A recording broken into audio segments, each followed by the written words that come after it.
presentation is on the University of Texas at Austin, and more specifically UT Law School, the Sweat versus Painter court case. I selected the University of Texas at Austin because it is my alma mater. I'm really proud to have graduated from UT.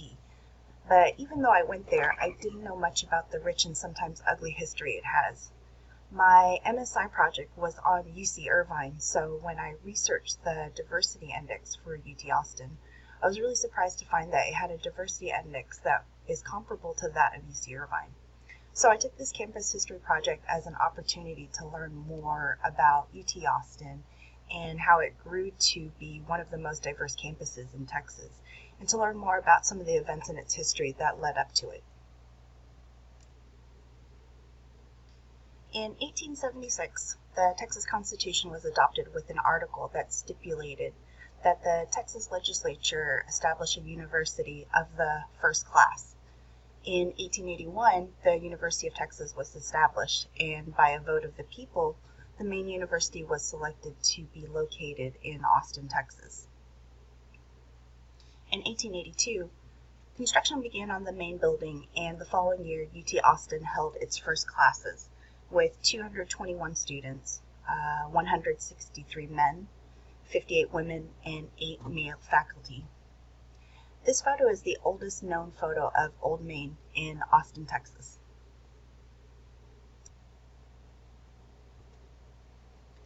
To provide a bit of context, the establishment of the University of Texas was during the period of the quest for the Great American University.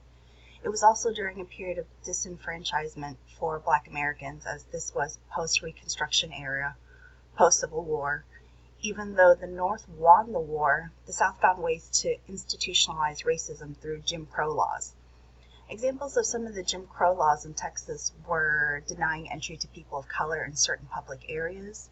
There were even some towns that didn't allow Black Americans to live within their city limits. There were separate railroad cards for Blacks, separate entrances to public buildings, and separate schools for Black children. The bottom photo is a sign produced by the Lone Star Restaurant Association in Dallas, Texas, and it was distributed to its member restaurants for posting. Along with denying entry to Mexicans and Blacks, Native Americans were also denied entry. This exhibits an ugly part of Texas history where whites compared people of color essentially to dogs and viewed them as less than the domesticated man's best friend. The top photo was a picture I took in October this year at the Martin Luther King Jr. National Historical Park in Atlanta, Georgia. One of the exhibits listed the Jim Crow laws for each state in the Union, so you can imagine how many different types of Jim Crow laws were on display. Some of the earliest Jim Crow laws were implemented in the 1860s, and they lasted until the 1960s. So we're dealing with a century of institutionalized racism. For some more context, this is a landmark event in U.S. history that lays some of the groundwork leading up to the Sweat v. Painter case. During the period when UT Austin was being built, another case made it up to the U.S. Supreme Court, Plessy v. Ferguson. In this case, Mr. Plessy's lawyers argued that the Louisiana Separate Car Act violated the 13th and 14th Amendments, which abolished slavery, granted citizenship to people born in the U.S., and provided equal protection of the law. In this landmark case, the U.S. Supreme Court, in a 7-1 decision, upheld the constitutionality of segregated public facilities as long as they were equal. This doctrine is widely known as separate but equal. So Texas had separate facilities for providing Black students a college education. Colleges you now know as Huston-Tillotson University and Prairie View A&M University were created as vocational colleges for Black students, aligning to the separate but equal doctrine. In 1946, Heman Marion Sweat, a Black man, applied for admission to the University of Texas Law School. He was automatically denied admission because of his race, so he asked the court to order his admission. UT Austin responded with attempting to create a separate but equal facility for Black law students. Mr. Sweat eventually sought the help of the NAACP and with the assistance of Thurgood Marshall, future Supreme Court Justice, argued that the separate law school for Black students was not equal to UT Law School. The court held that the Equal Protection Clause required that Sweat be admitted because the law school being established for Black students, set to open in 1947, would have been unequal to UT Law in terms of faculty, course selections, library facilities, legal writing opportunities, and prestige. These photos are of Mr. Sweat. The bottom one is a photo of him registering at UT Law in 1950. This constitutes 4 years of his life fighting for admission, with the stress of having a full-time job at the post office, dealing with death threats at home and at work, a myriad of medical issues arising from dealing with the stress of the lawsuit, and the stress on his marriage. As a result of the case, UT Austin permitted Black applicants to apply for their graduate and professional programs, but applicants were limited to only apply for the degrees and programs not offered by the segregated Black universities. UT Austin also interpreted the decision very narrowly, so Black undergraduate students were still not permitted at UT Austin.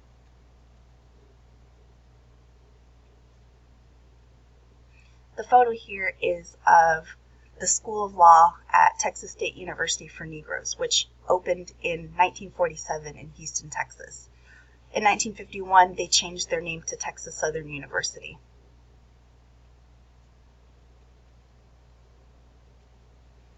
Sweat v. Painter paved the way for another landmark Supreme Court case, Brown v. the Board of Education of Topeka, Kansas, and it established that separate is inherently unequal. It also signified a paradigm shift in the views of race and civil rights, social and political change, aligning with Chapter 6 in Thielen, Reforms in Higher Education, and Chapter 7, The Golden Age of Higher Education. Analyzing the organizational context using the Manning textbook, it's evident that the political framework existed during this time in UT Austin's history. Social unrest, conflict, political organizations, and coalition formation, and the interests of people of color helped shape the policies that affected higher education and therefore UT Austin.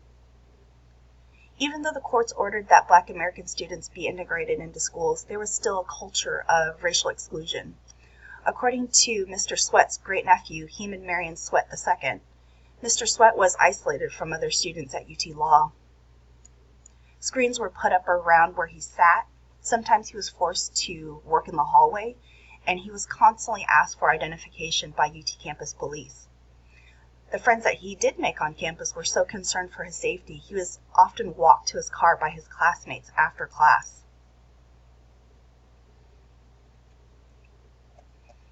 In 1987, UT Austin inaugurated the Heman Sweat Symposium in Civil Rights, an annual conference. In that same year, they also renamed the UT Little campus to the Heman Sweat campus and established a $10,000 scholarship in his memory at UT Law. This photo is from February of this year, 2018, and shows UT President Fenvez at the unveiling of Heman Sweat's portrait unveiling. This portrait celebrates the push for diversity at UT Law and now hangs in the halls of UT Law. The personal significance to me of the Sweat versus Painter case is that he led the way for demanding equality and equal education for minorities, and without his fight, I and many other students wouldn't have had access to the excellent education provided by UT Austin. I'm really proud to share the Longhorn heritage with Mr. Sweat. And this is the list of references I used for this presentation. Thank you for listening.